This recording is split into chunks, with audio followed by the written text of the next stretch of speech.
Devasya very good morning. നമ്മൾ good Friday കുറിച്ച് പല കാര്യങ്ങളും പറഞ്ഞു. മലയാറ്റൂർ പള്ളിയിൽ എത്തണം ഗുഡ് ഫ്രൈഡേയിലെ വിശ്വാസികളുടെ വരവ് കാണണമെങ്കിൽ എന്നുള്ളതാണ്. എന്താണ് മലയാറ്റൂർ പള്ളിയിൽ നിന്നുള്ള തത്സമയ കാഴ്ചകൾ? കുറച്ചു ദൂരം സജോയും കയറി എന്ന് തോന്നുന്നു.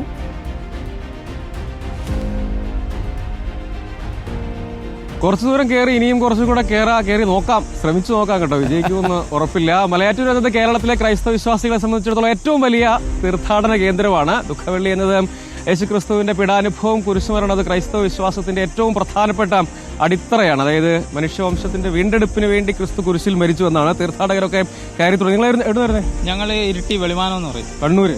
നമ്മളാട്ടാണല്ലോ. കയറാൻ പോവാണ്. കയറാൻ പോവാണ്. വെള്ളിയാഴ്ച മലയാറ്റൂർ കയറുക എന്നുള്ളതാണ്.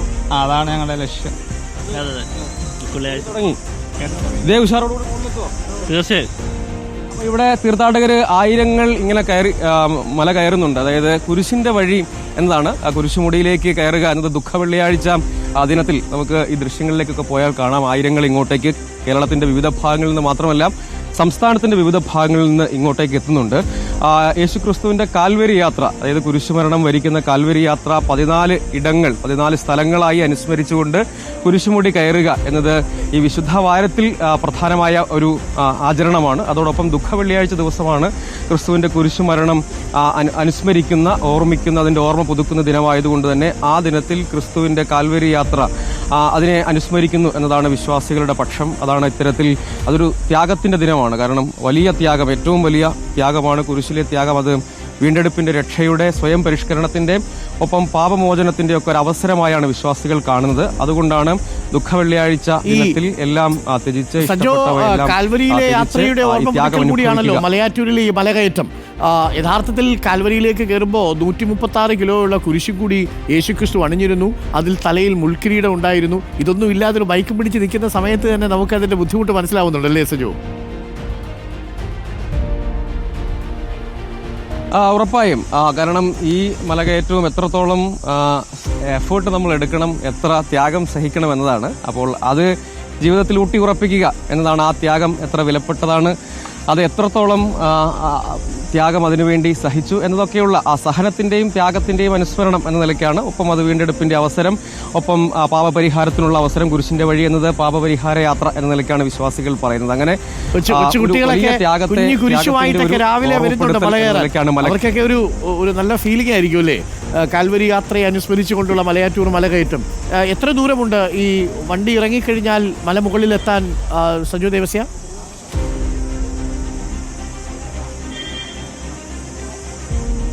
അരുൺകുമാർ, 3 കിലോമീറ്ററോളമാണ് ഇവിടുത്തെ ദൂരം. അതായത് യഥാർത്ഥത്തിൽ അത്രയും ദൂരമില്ല. കുറച്ചു ഭാഗം കൂടി മുകളിലേക്ക് ചെന്നാൽ അവിടെ മുതലാണ്. ഈ 14 സ്ഥലങ്ങൾ ആരംഭിക്കുന്നത് കുറച്ചുകൂടി മുകൾ ഭാഗത്ത് വെച്ചാണ്. അവിടം വരെയും യഥാർത്ഥത്തിൽ യാത്ര കുറെ സുഗമമാണ്. അതിന് മുകളിലേക്കുള്ള യാത്രയാണ്. പിന്നീട് മുകളിലെ പള്ളിയുണ്ട്, അവിടെ വിശുദ്ധ കുർബാന തുടർച്ചയായി നടക്കുന്നുണ്ട്. ആ മുകൾ ഭാഗത്തേക്ക് എത്തിയാൽ അവിടെ നമുക്ക് കുറച്ച് സാങ്കേതിക പ്രശ്നം ഉള്ളതുകൊണ്ടാണ് അങ്ങോട്ടേക്ക് നിൽക്കാൻ കഴിയാത്തത്. യഥാർത്ഥത്തിൽ ഈ മലയുടെ മുകളിലേക്ക് പോകുമ്പോൾ റേഞ്ചിന് മാത്രമല്ല കയറി പോവുക ഒക്കെ പ്രയാസമാണ്. അതിന്റെ മുകളിൽ വിശുദ്ധ കുർബാന നടക്കും. അടിവാരത്തൊരു പള്ളിയുണ്ട്, അവിടെ വിശ്വാസികൾ പ്രാർത്ഥിച്ചു തുടങ്ങും. പിന്നീട് മലമുകളിലുള്ള പള്ളി എന്നതാണ്. ഒപ്പം മലയാറ്റൂരിനെ സംബന്ധിച്ച് വിശ്വാസികളുടെ ഒരു പക്ഷം, വിശ്വാസം എന്ന് പറയുന്നത് ഇവിടെ സെയിന്റ് തോമസ് വന്നിരുന്നു എന്നാണ്. ചരിത്രത്തിൽ വ്യത്യസ്ത പക്ഷങ്ങളുണ്ടെങ്കിലും സെയിന്റ് തോമസ് വന്നു എന്ന് വിശ്വസിക്കപ്പെടുന്ന ഒരു സ്ഥലം കൂടിയാണ്. ആ ഒരു പ്രത്യേകത കൂടി മലയാറ്റൂരിനുണ്ട് എന്നതാണ്. അത് വിശ്വാസികളെ സംബന്ധിച്ചിടത്തോളം ഈ സ്ഥലത്ത് മലയാറ്റൂരിലേക്ക് യേശുക്രിസ്തുവിന് ശിഷ്യനായ സെയിന്റ് തോമസ് വന്നു എന്നതൊരു വിശ്വാസമാണ്. ആ വിശ്വാസം കൂടി ഇങ്ങോട്ടേക്ക് തീർത്ഥാടകരെ ആകർഷിക്കുന്നതിന് ഒരു പ്രധാനപ്പെട്ട ഘടകമാണ്. ഒപ്പം സംസ്ഥാനത്തെ ഏറ്റവും പ്രധാനപ്പെട്ട, സംസ്ഥാനത്ത് പലയിടങ്ങളിലും കുരിശുമുടി തീർത്ഥാടനമുണ്ട്. അതിൽ തന്നെ ഏറ്റവും പഴക്കമുള്ളതും ഏറ്റവും വിശ്വാസികൾ എത്തുന്നതും ഏറ്റവും കൂടുതൽ ആളുകളെ സംബന്ധിച്ച് വിശ്വാസമുള്ള മനുഷ്യർക്കെല്ലാം 3 കിലോമീറ്ററും താണ്ടി പള്ളിയിൽ എത്തുക വലിയ ബുദ്ധിമുട്ടായിരിക്കില്ലല്ലോ. കുറച്ചൊക്കെ ആയാസമാണെങ്കിലും അവരെത്തിച്ചേരാറുണ്ട് അല്ലേ? നല്ല ആയാസമുണ്ട് യഥാർത്ഥത്തിൽ. അതാണ് അതിൻ്റെ ഒരു വസ്തുത. നല്ല രീതിയിൽ കൊച്ചുകുട്ടികൾ മുതൽ പ്രായമായവർ വരെ മല കയറുന്നുണ്ട്. അതിനിടയിൽ മെഡിക്കൽ എയ്ഡും മറ്റുമൊക്കെ ഇവിടെ ക്രമീകരിച്ചിട്ടുണ്ട് എന്നാണ് അവർ പറയുന്നത്. നമുക്ക് കൊച്ചുകുട്ടിയോട് ചോദിക്കാം, മോനെ നടന്നു കയറുമോ?